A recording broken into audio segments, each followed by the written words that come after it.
few moments later. Assalamualaikum warahmatullahi wabarakatuh. Pada kesempatan kali ini, izinkan saya untuk menjelaskan materi mengenai transformator satu fasa.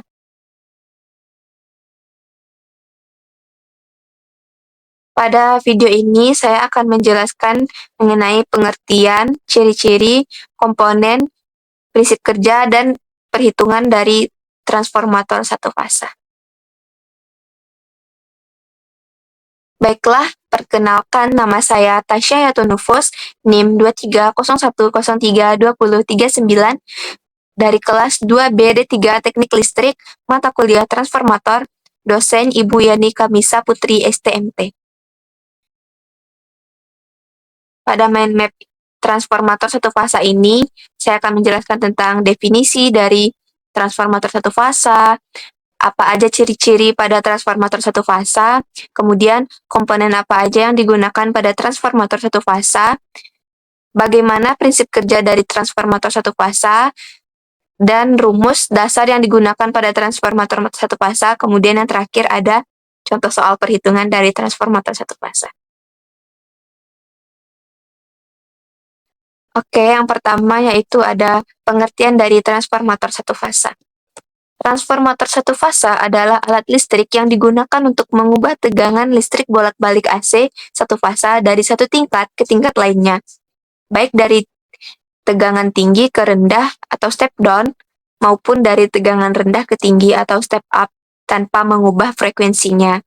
Teman-teman bisa melihat ini gambar konstruksi dari transformator satu fasa, yang dimana primer coil merupakan kumparan primer, secondary coil merupakan kumparan sekunder, transformer core merupakan inti besi.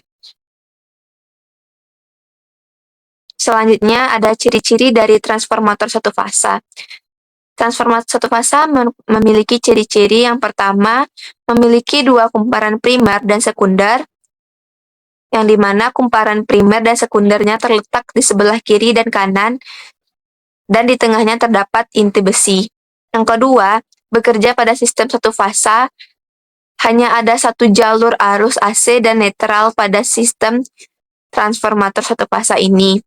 Kemudian, umumnya digunakan pada peralatan rumah tangga, perangkat elektronik, dan instalasi listrik kecil. Komponen-komponen yang digunakan pada transformator satu fasa ini yang pertama yaitu inti besi, terbuat dari lempengan besi lunak yang dilaminasi. Ini berfungsi untuk menyalurkan flux magnetik dari kumparan primer ke sekunder dengan efisiensi yang tinggi. Yang kedua, ada kumparan primer. Kumparan primer ini merupakan kumparan yang terhubung ke sumber listrik AC, sehingga menghasilkan medan magnet ketika dialiri arus. Yang ketiga, ada kumparan sekunder. Kumparan sekunder merupakan kumparan yang menghasilkan tegangan keluaran hasil induksi dari kumparan primer. Biasanya, tegangannya tergantung dari jumlah lilitan dibanding primer. Kemudian yang keempat ada isolator. Isolator merupakan bahan non-konduktor yang memisahkan kumparan dari bagian lainnya untuk mencegah hubungan pendek atau hubungan singkat. Yang kelima, tangki atau rumah trafo berfungsi untuk melindungi komponen dalam dan bisa berisi minyak trafo untuk pendingin dan isolasi tambahan. Kemudian yang keenam ada terminal yang berfungsi untuk menghubungkan trafo ke sumber dan beban. Prinsip kerja dari transformator satu fasa. Prinsip kerja dari transformator satu fasa didasarkan pada hukum induksi elektromagnetik Faraday, yaitu ketika arus AC mengalir pada kumparan primer, maka akan menghasilkan medan magnet bolak-balik pada inti besi. Medan magnet ini kemudian menginduksi tegangan pada kumparan sekunder melalui kopling magnetik. Langkah kerja dari transformator satu fasa yang pertama yaitu arus AC akan masuk ke kumparan primer, membentuk medan magnet bolak-balik di inti besi. Medan magnet ini mengalir melalui inti besi ke kumparan sekunder. Medan magnet yang berubah-ubah ini menginduksi tegangan pada kumparan sekunder sesuai dengan jumlah lilitan.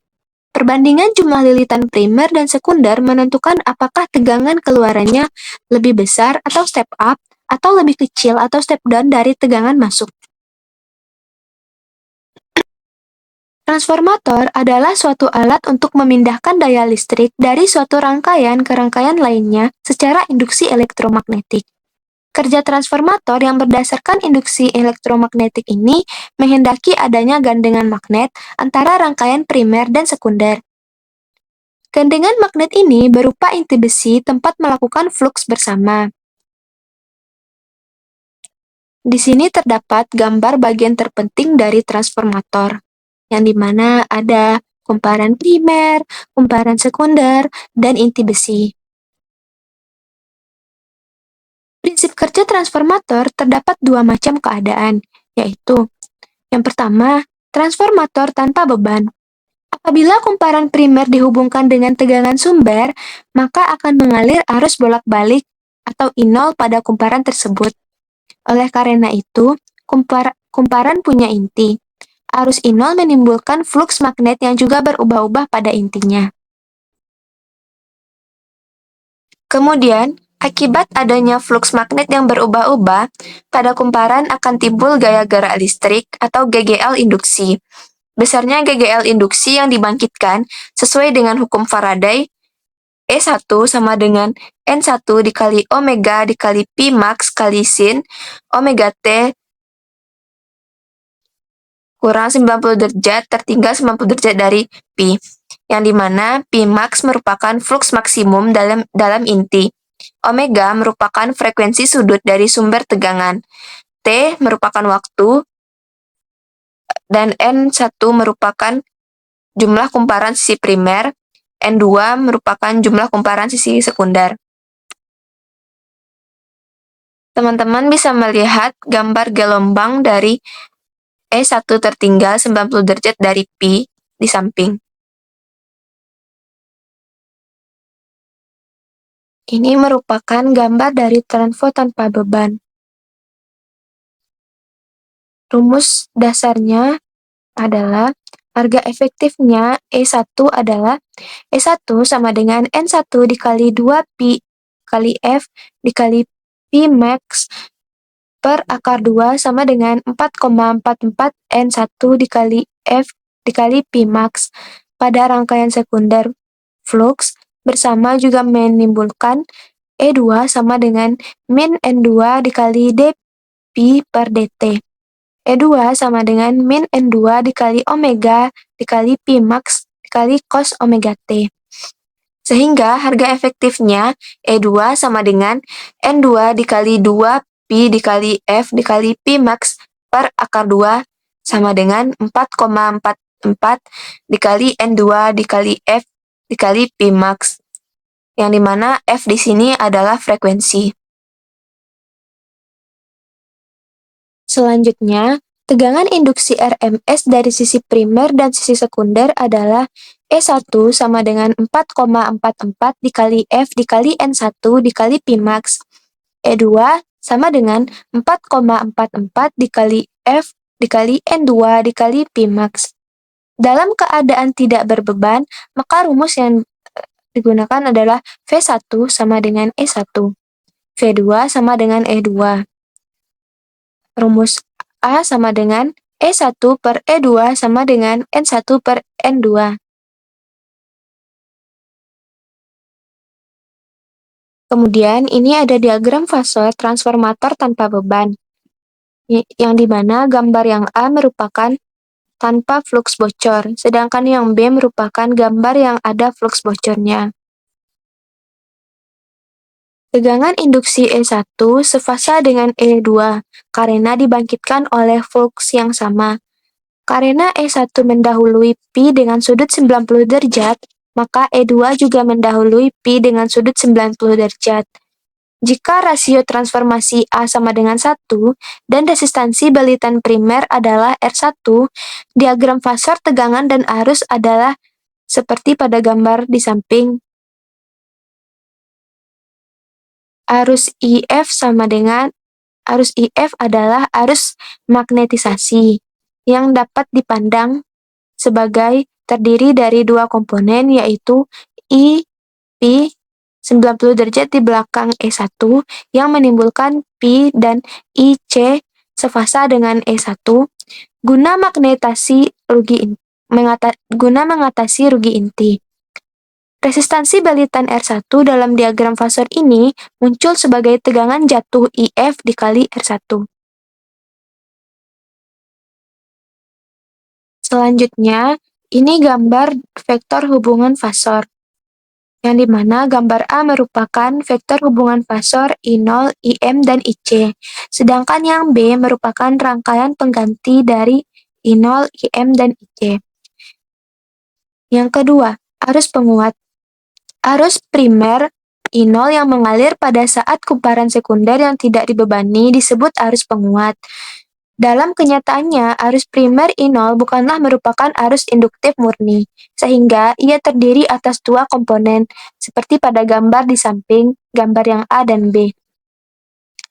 Komponen yang pertama yaitu komponen arus pemagnetan IM yang menghasilkan flux karena sifat besi yang non-linear.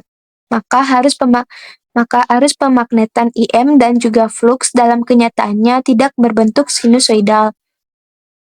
Yang kedua, komponen arus rugi tembaga IC menyatakan daya yang hilang akibat adanya rugi histeresis dan arus eddy. IC sefasa dengan V1. Dengan demikian, hasil perkalian IC dikali V1 merupakan daya yang hilang dalam satuan watt. Kemudian yang ketiga ada transformator berbeban. Teman-teman bisa melihat gambar rangkaian transformator berbeban di atas. Apabila kumparan sekunder dihubungkan dengan beban Z1, lalu I2 akan mengalir pada kumparan sekunder yang dimana I2 sama dengan V2 per ZL. Arus beban I2 ini akan menimbulkan gaya gerak magnet atau GGM N2 dikali I2 yang cenderung menentang flux bersama yang telah ada akibat arus pemagnetan IM. Agar flux bersama itu tidak berubah nilainya, pada kumparan primer harus mengalir arus I aksen 2 yang menentang flux yang dibangkitkan oleh arus beban I2, hingga keseluruhan arus yang mengalir pada primer menjadi I1 sama dengan I0 ditambah I aksen 2. I0 sama dengan I1 dikurang I2. Bila rugi besi diabaikan, atau IC diabaikan, maka I0 sama dengan IM.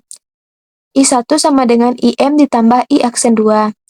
Untuk menjaga agar flux tetap tidak berubah sebesar GGM yang dihasilkan oleh arus pemagnetan IM saja, berlaku hubungan N1 dikali IM sama dengan N1 dikali I1 dikurang N2 dikali I2. N1 dikali IM sama dengan N1 IM ditambah I aksen 2 dikurang N2 dikali I2.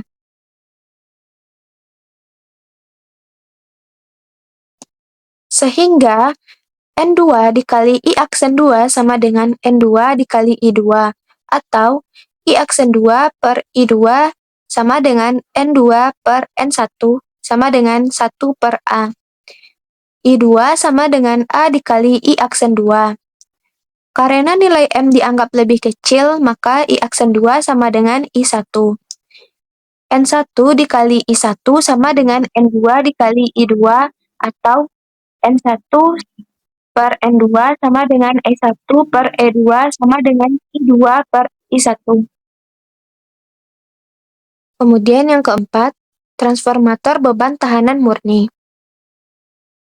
Apabila pada sisi sekunder transformator dihubungkan dengan tahanan murni atau R, maka arus akan mengalir pada sisi sekunder transformator sebesar I2. I2 akan berbeda fasa terhadap E2 sebesar P2. Rumusnya, V2 sama dengan E2 dikurang I2 dikali R2 ditambah R ditambah JX2. P2 sama dengan X2 per R2 ditambah R.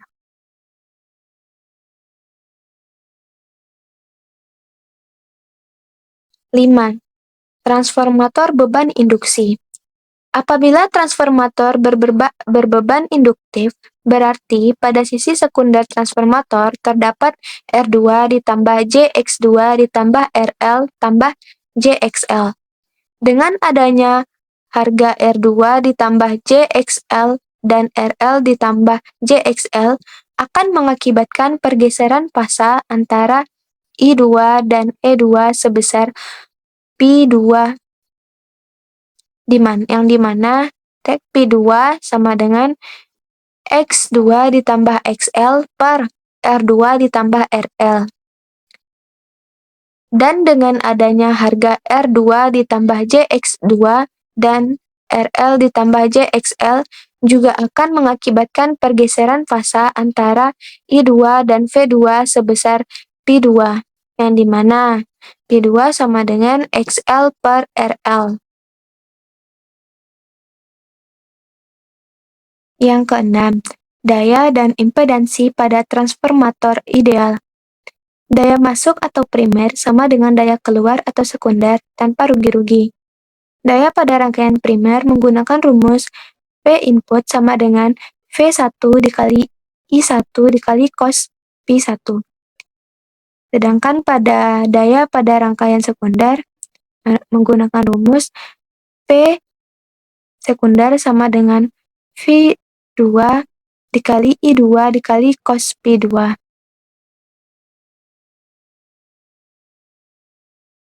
Transformator ideal mempunyai sudut fasa antara primer dan sekunder yang sama. P1 sama dengan P2 dengan V1 per V2 sama dengan A. Dan I1 per I2 sama dengan A. I1 sama dengan A dikali I2.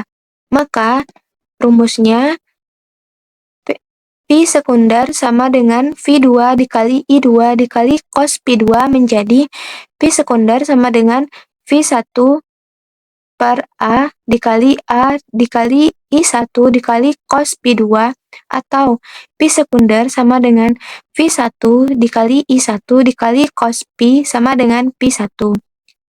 Untuk daya reaktifnya, menggunakan rumus Q1 sama dengan V1 dikali I1 dikali sin P1. Q2 sama dengan V2 dikali I2 dikali sin P2.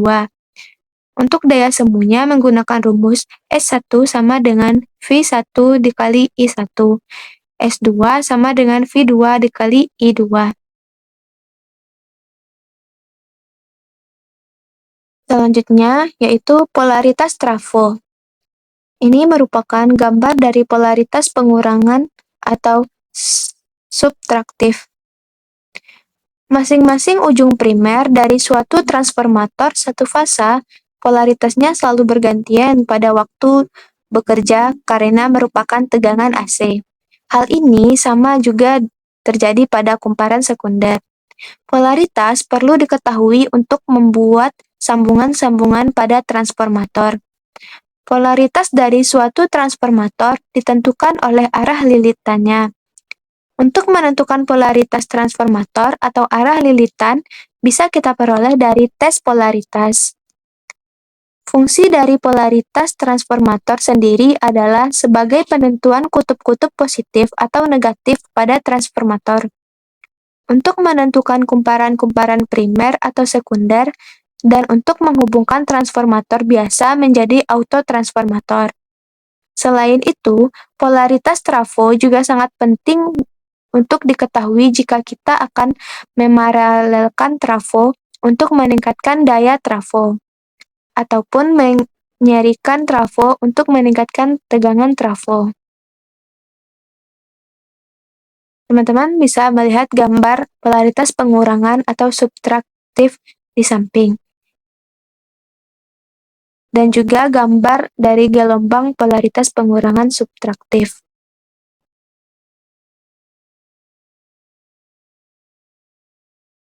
Menurut ASA atau American Standards Association, pada bagian tegangan tinggi diberi tanda H1, H2, H3, dan seterusnya. Sedangkan pada kumparan tegangan rendah diberi nama X1, X2, X3, dan seterusnya. Untuk polaritas pengurangan, letak S1 berdekatan dengan H1. Dan untuk polaritas penjumlahan, letak X1 berseberangan dengan H1. Teman-teman bisa melihat gambar dari polaritas penjumlahan atau aditif pada gambar di samping. Di sana juga ada gambar dari gelombang polaritas penjumlahan aditif.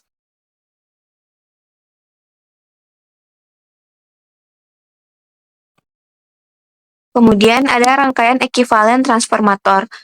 Di sini ada gambar rangkaian ekivalen transformator dan rangkaian pengganti transformator. Transformator terdiri atas sisi primer dan sisi sekunder. Keduanya terhubung dengan inti besi. Dalam kondisi ideal, tanpa rugi-rugi, perbandingan lilitan antara keduanya merupakan perbandingan tegangan antara kedua sisinya. Namun, pada kenyataannya, daya masukan tidak pernah sama dengan daya keluaran. Terdapat rugi-rugi yang terjadi di inti besi dan lilitan. Rugi-rugi tersebut terjadi akibat histeresis, arus eddy, dan resistansi belitan serta fluks bocor. Untuk mempermudah analisis dalam pengujian, rangkaian primer dan sekunder dibuat menjadi sebuah rangkaian yang disebut rangkaian ekuivalen. Pada rangkaian ini, rugi tembaga pada sisi sekunder diubah menjadi nilai ekivalennya dan dapat dilihat dari arah sisi primer ataupun dari arah sisi sekundernya.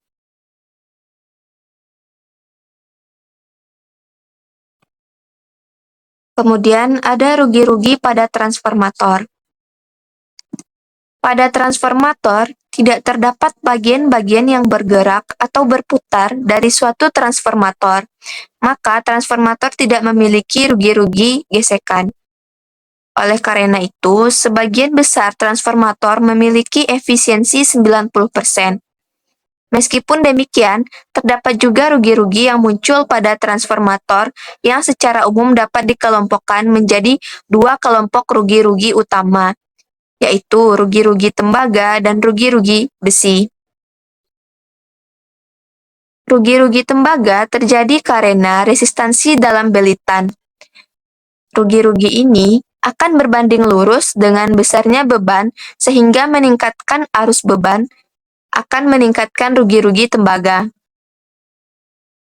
Rugi-rugi besi terdiri dari dua, yaitu rugi-rugi histeresis dan rugi-rugi arus eddy atau eddy current.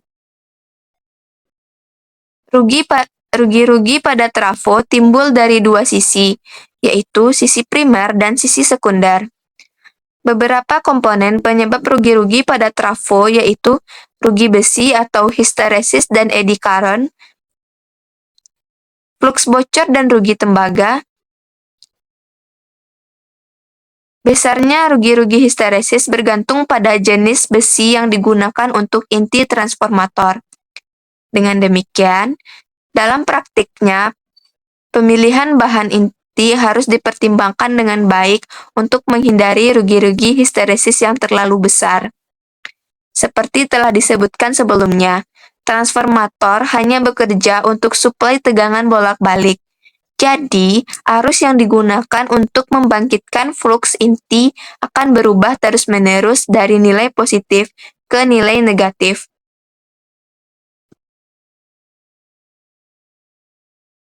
Kemudian ada rugi-rugi pada trafo. Yang pertama yaitu rugi histeresis. Setiap saat terjadinya pembalikan arus akan terjadi pula pembalikan fluks magnetik akibat dari terjadinya fluks yang dibangkitkan dan kemudian runtuh secara berulang-ulang di dalam inti transformator. Inilah yang akan menimbulkan rugi-rugi histeresis. Kemudian yang kedua ada rugi arus eddy. Rugi arus eddy adalah rugi yang disebabkan oleh arus pusar pada inti besi. Inti besi transformator merupakan suatu penghantar, maka medan magnet pada inti besi tersebut akan menginduksikan tegangan pada inti. Tegangan inilah yang kemudian menimbulkan arus kecil pada inti besi. Eddy current dapat menyebabkan kerugian daya pada sebuah trafo. Karena pada saat terjadi induksi arus listrik pada inti besi, maka sejumlah energi listrik akan diubah menjadi panas. Ini merupakan kerugian. Untuk mengurangi arus eddy current, maka inti besi trafo dibuat berlapis-lapis. Tujuannya untuk memecah induksi arus eddy yang terbentuk di dalam inti besi.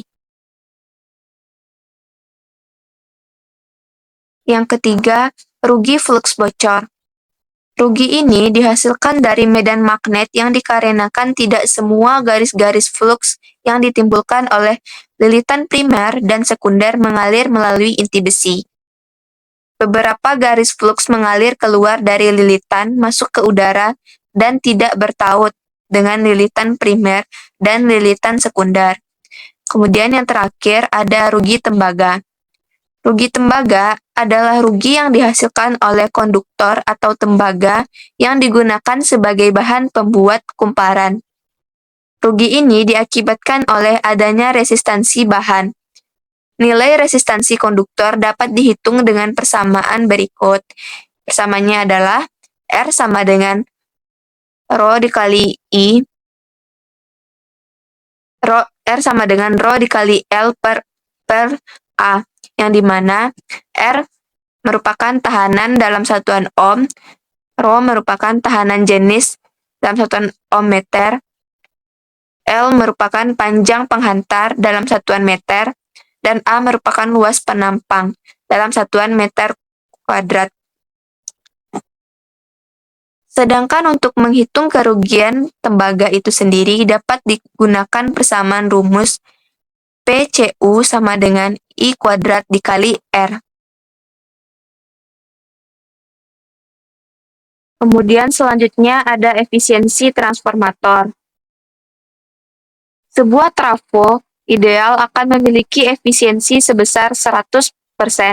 Artinya semua daya yang diberikan pada kumparan primer dipindahkan ke kumparan sekunder tanpa ada kerugian.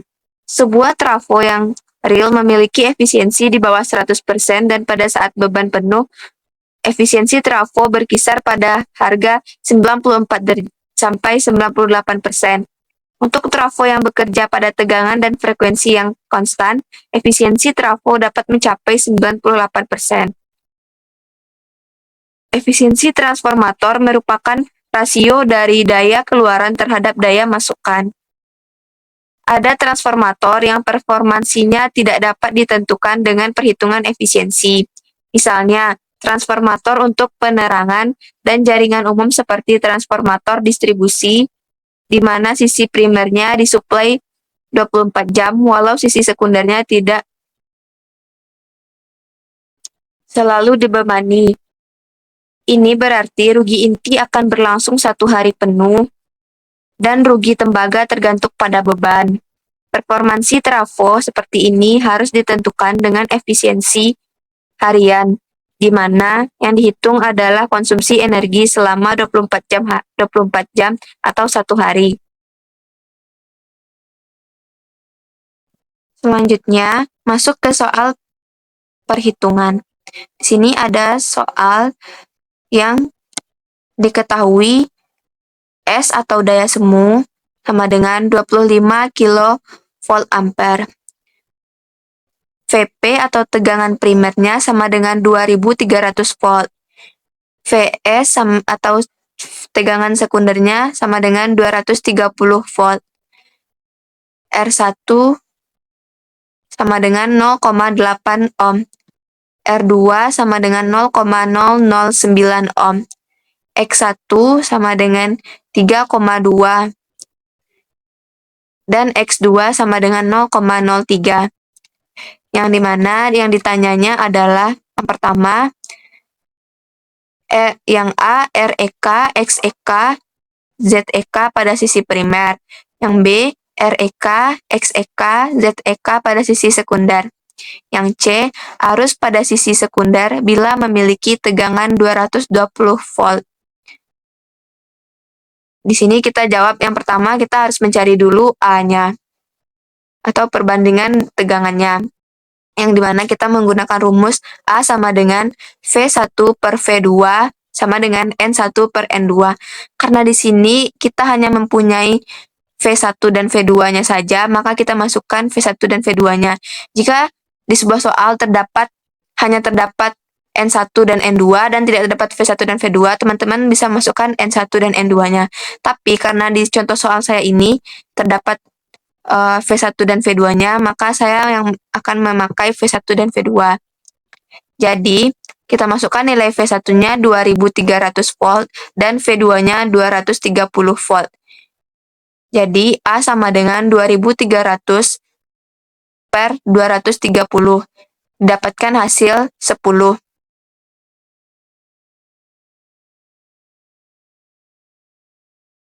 Setelah mendapatkan nilai A-nya, baru kita bisa mencari nilai REK, XEK, dan ZEK-nya. Yang pertama yaitu REK, XEK, dan ZEK pada sisi primer. Rumus yang kita gunakan adalah R aksen EK sama dengan R1 ditambah A kuadrat dikali R1. Jadi A-nya sama dengan 10, R1-nya sama dengan 0,8.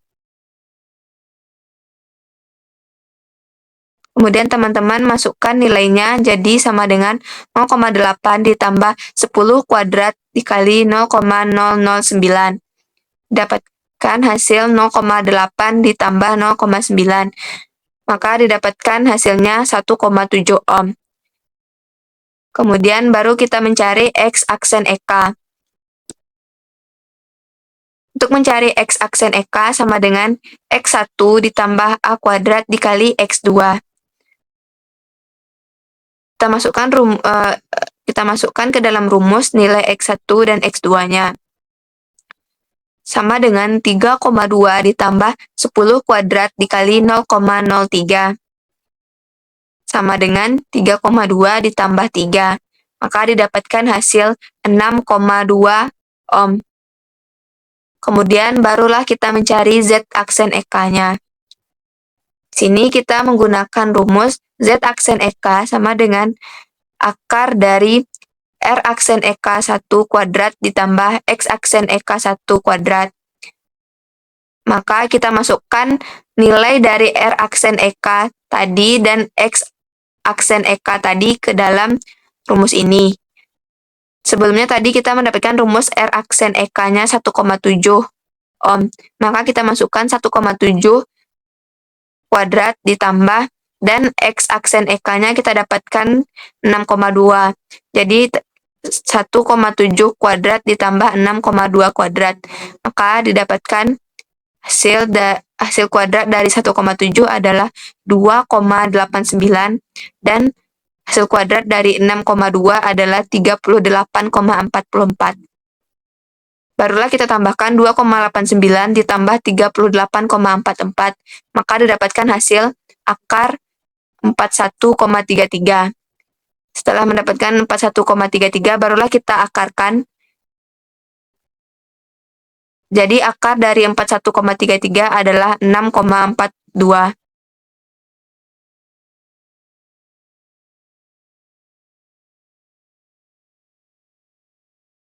Selanjutnya kita mencari REK, XEK, dan ZEK pada sisi sekundernya.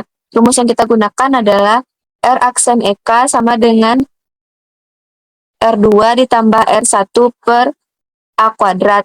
Kita masukkan nilainya sama dengan 0,009 ditambah 0,8 per 10 pangkat 2. Sama dengan 0,009 ditambah 0,8 per 100. Didapatkan hasilnya 0,009 ditambah 0,008. Hasilnya adalah 0,017 ohm. Kemudian X aksen EK sama dengan X kuadrat ditambah X1 per A kuadrat. Sama dengan 0,003 ditambah 3,2 per 10 kuadrat. 0,03 ditambah 3,2 per 100 sama dengan 0,03 ditambah 0,032, maka didapatkan hasilnya 0,062 ohm. Selanjutnya Z aksen EK-nya sama dengan akar dari R aksen EK kuadrat ditambah X aksen EK kuadrat. Masukkan nilainya akar 0,017 kuadrat ditambah 0,062 kuadrat sama dengan 0,000289 ditambah 0,003844 sama dengan 0,004133 diakarkan, maka didapatkan hasilnya 0,0642. Selanjutnya yaitu kita mencari nilai yang C-nya, yaitu arus pada sisi sekunder bila memiliki tegangan 220 volt. Maka rumus yang kita gunakan adalah I aksen 2 sama dengan V per R aksen EK. Kita masukkan nilai V tegangannya yaitu 220 volt dan nilai R aksen EK-nya sama dengan 0,017. Maka hasil pembagian dari 220 per 0,017 didapatkan hasilnya 12,9 ampere. Selanjutnya barulah kita mencari I2-nya. I2 sama dengan A dikali I aksen 2. Nilai A-nya sudah kita dapatkan sebelumnya tadi yaitu 10.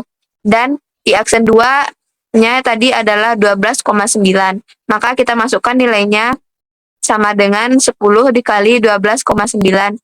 Maka didapatkan hasil 129 ampere.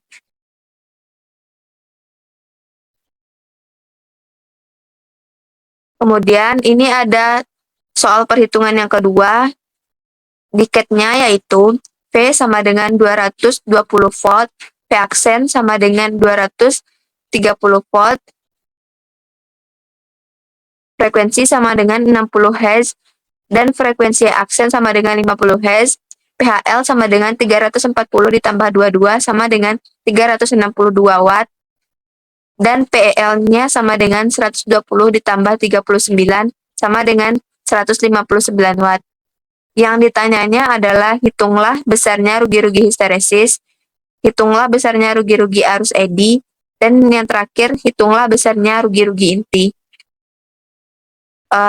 Sebelumnya kita masukkan dulu rumus dasarnya.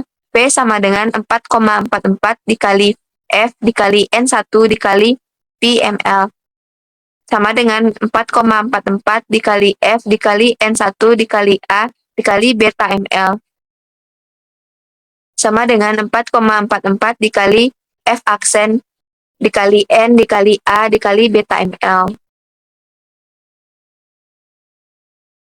Kemudian kita masukkan rumus P per V aksen sama dengan F dikali beta mL per F aksen dikali beta aksen mL.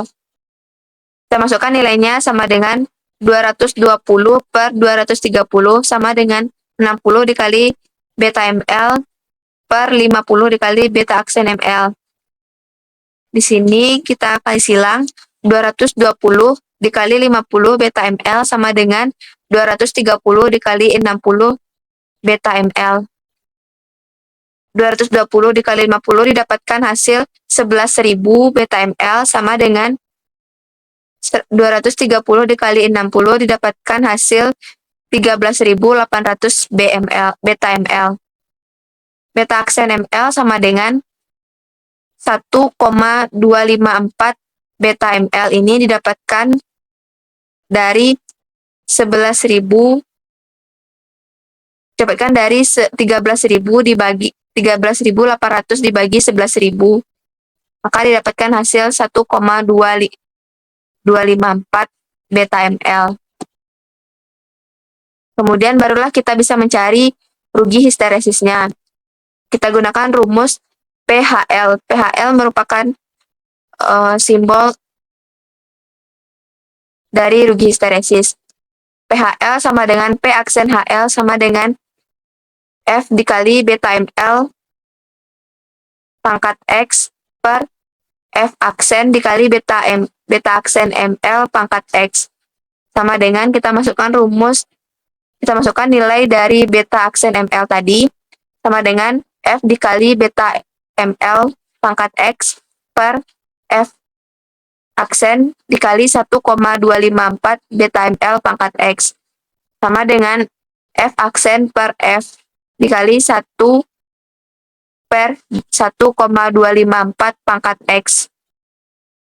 Maka P aksen HL-nya sama dengan F per F aksen dikali 1,254 pangkat X dikali PHL.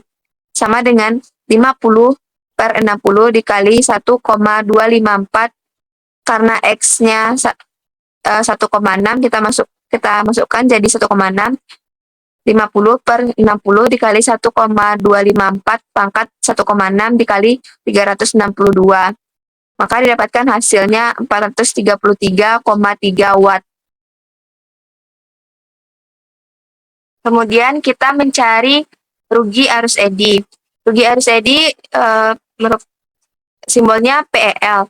Rumus yang kita gunakan adalah PEL per P aksen EL sama dengan F kuadrat dikali beta ML kuadrat per F kuadrat dikali beta aksen ML kuadrat sama dengan F kuadrat dikali beta ML kuadrat per F aksen kuadrat dikali 1,254 beta ML kuadrat sama dengan F kuadrat per F aksen kuadrat dikali 1 per 1,254 kuadrat. P aksen EL sama dengan F aksen kuadrat per F kuadrat dikali 1,254 pangkat X dikali PEL.